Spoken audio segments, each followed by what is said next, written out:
So in my last video, I talked about how the Russians are re-Sovietizing, and I don't mean that they're reading Karl Marx more effectively. I mean they're becoming more authoritarian. Today, after that video, I want you to watch, and if you haven't watched the other one, a woman got sentenced to 7 years in jail for removing the tags on some items in a grocery store and exchanging it with tags that talked about how, X number of our people have been killed in Ukraine, or Putin is lying to you. 5 tags, 7 years in prison. That's a political prisoner. That's what that amounts to, and they're just moving headlong into an authoritarian regime. Today, I want to look at this. We're going to look at this BBC video from 4 years ago about what Russians think of Stalin, and then we're going to look at Daniel Orion and his 1420 channel. Were we allies with Nazis at the start of World War II? And it'll kind of help you understand where Russians actually are in their thinking. Okay, so we'll go and look at this first one first, and I'll read the captions because it's all in Russian. Okay, if I say Stalin to you, what comes to mind? Probably I think of the war, the Great Patriotic War. If it weren't for Stalin, then World War II could have ended differently. Now that's really an interesting thought. It's not that Stalin was a great master strategist. He just was willing to dispense with lots of human Russian lives in order to win the war. And so I think pretty much any other leader in charge of their country could have had a similar or better, perhaps, result. When you look at how many Russian lives or how many Soviet lives, because he was more willing to expend other Soviet lives, Ukrainian and all the other Russian satellite states in the process. Okay, so in my view, mainly positive. Stalin the Great. Is Russia rebranding a tyrant? Yes, Russia is rebranding a tyrant. In fact, as of today, there are about 110 monuments to Stalin in Russia. Monuments, statues, that kind of thing. Since Putin came to power, more than 90 of those 110 have gone up since Putin came to power. Yes, they are rebranding the tyrant. Joseph Stalin is enjoying a surge in popularity. A recent survey suggested 51% of Russians like the Soviet dictator. 70% say his role in Russian history was positive. Now, if you ask Ukrainians, they remember the Holodomor, and they don't think about it as being a very positive thing. But Russians, they're getting a whitewashing of their history. Most say they respect Stalin for beating the Nazis in World War II. 47% of young people don't know about political purges, when millions were imprisoned and died. So what's making Stalin so popular? It's partly down to Russia's new patriotic education. School books focus heavily on the Soviet role in World War II, and I get it. In the United States, when we read World War II, we don't read about the Eastern Front nearly as much as we read about what happened in England, France, Germany, and the Western Front. Stalin's tyranny and political repression get far fewer pages. Stalin was a despot, judging by what he did. I did an exam on Stalin and I wrote a big essay about him. I had a big fight with my teacher about my opinion. What was his opinion? That Stalin was mighty.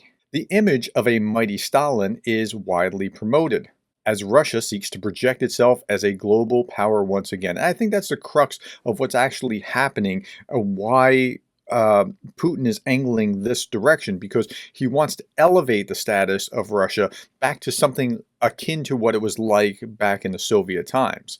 That's why the concept of Stalin is so vital for our propaganda. We don't want to recognize the crimes, the perpetrators, and the murderers.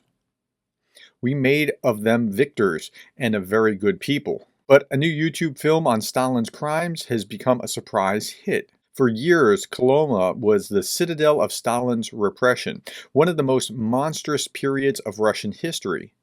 The journalist Yuri Dud said that he wants to educate young Russians. His journey into the Gulag, 12 million views in 2 weeks. Now, if you simply read, like Alexander Solzhenitsyn, The Gulag Archipelago, if you just read that book, you will have a very strong, very negative impression of what Soviet repression was actually like. It was brutal. It was terrible. You had no freedom of speech, no freedom to conduct yourself the way that you wanted. This was a terrible time in history. Our own street survey didn't uncover many Stalin fans. I think he deserves some respect, at least for the victory in the war. But of course, the genocide of Russians and his tough measures outweigh all that. Under Stalin, the tiniest word was used against people. If they said the wrong thing, they'd get 10 years in prison. Well, we just talked about that today. 7 years in prison for changing 5 tags at a grocery store. The kind of thing that would get you kicked out for being a nuisance in the United States. 7 years in prison. That's how scared the Russians are of people saying things against the system. Okay, so let's go see in this video what they're actually saying in Russia about were we not allies with the Nazis at the start of World War II. And this is 1420, and they do excellent work. Thank you to 1420 for this video, to the BBC for the previous video. Okay, again, it's all in Russian, so I'll read the captions.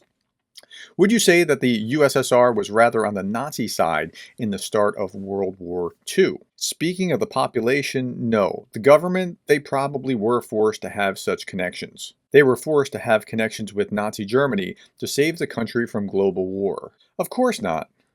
The question is very weird. How could it be that on the fascist Germany side?